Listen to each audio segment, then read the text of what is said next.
Isang mapagpalang araw sa ating lahat. Ako ang inyong lingkod, Elijah Pauljan Valdez, at welcome sa ating daily devotions.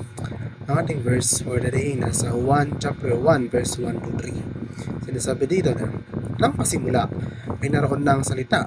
Ang salita ay kasama ng Diyos at ang salita ay Diyos. Sa pasimula ay kasama na ng Diyos ang salita. Nilikha ang lahat ng bagay sa pamamagitan niya at walang anumang nilikha ng hindi sa pamamagitan niya. Sa Ebanghelyo ni Juan, si Jesus ay kinilala sa Logos na kadalasang isinasalin bilang salita. Ang konseptong ito ay malalim na nakaugat sa parehong kaisipang Hudyo at Griego. Para sa mga Hudyo, ang salita ng Diyos ay isang makapangyarihang konsepto na tumutukoy sa malikhain at naghahayag na kapangyarihan ng Diyos. Habang sa pilosopiyang Griego, ang logos ay kumakatawan sa katwiran, kaayusan at prinsipyong namamahala sa pag-unawa ni Jesus sa sansinukob ni Juan ng komunikasyon ng Diyos at mga ideyang pilosopikal ng Griego tungkol sa katwiran at kaayusan na binibigyang diin ng papel ni Jesus bilang ang banal na ahente na naghahayag ng Diyos at nagdudulot ng kaayusan at kahulugan sa mundo. Nakilala si Jesus bilang Logos ng Diyos, isang terminong Griego na nakakahulugan sa salita o dahilan. Tinutukoy ng Ebanghelyo ni Juan, si Jesus na kasama ang Logos na nagsasabing nang pasimula ang salita at ang salita ay kasama ng Diyos at ang salita ay Diyos. Sa Juan 1:14, ang konsepto ng ang salita ay nagkatawang tao ay tumutukoy kay Jesucristo na kinilala bilang ang Logos sa paunang salita ng Ebanghelyo ni Juan.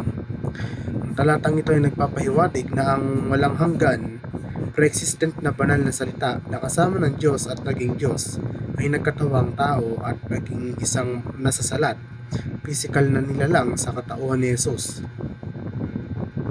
Maraming Kristiyano ang naniniwala na si Jesus bilang anak ng Diyos ay ang ahente kung saan nilikha ng Diyos Ama ang sansinukob.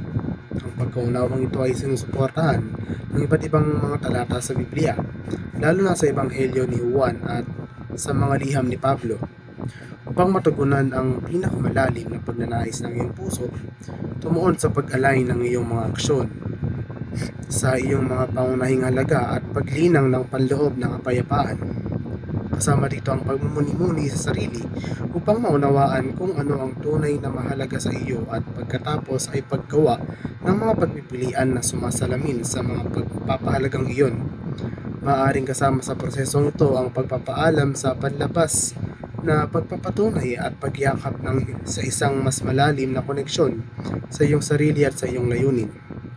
Upang maiayos ang iyong buhay kasama sa Jesus sa gitna ay nangahulugan ng paggawa sa Kanya ng ang pinakamataas na autoridad at pagbibigay prioridad sa iyong kaugnayan sa Kanya sa lahat ng aspeto ng buhay.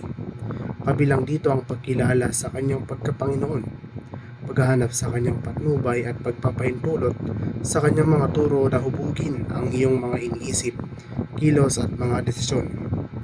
Kabilang dito ang pagbibigay prioridad sa oras kasama si Jesus sa pamamagitan ng panalangin at pag-aaral ng Biblia at pagpapahintulot sa kanyang pagmamahal na umaapaw sa iyong mga pakikipag-ugnayan sa iba. Muli, ako ang inyong lingkod, Elijah Pauljan Valdez, at dito na nagtatapos ang aking daily devotions.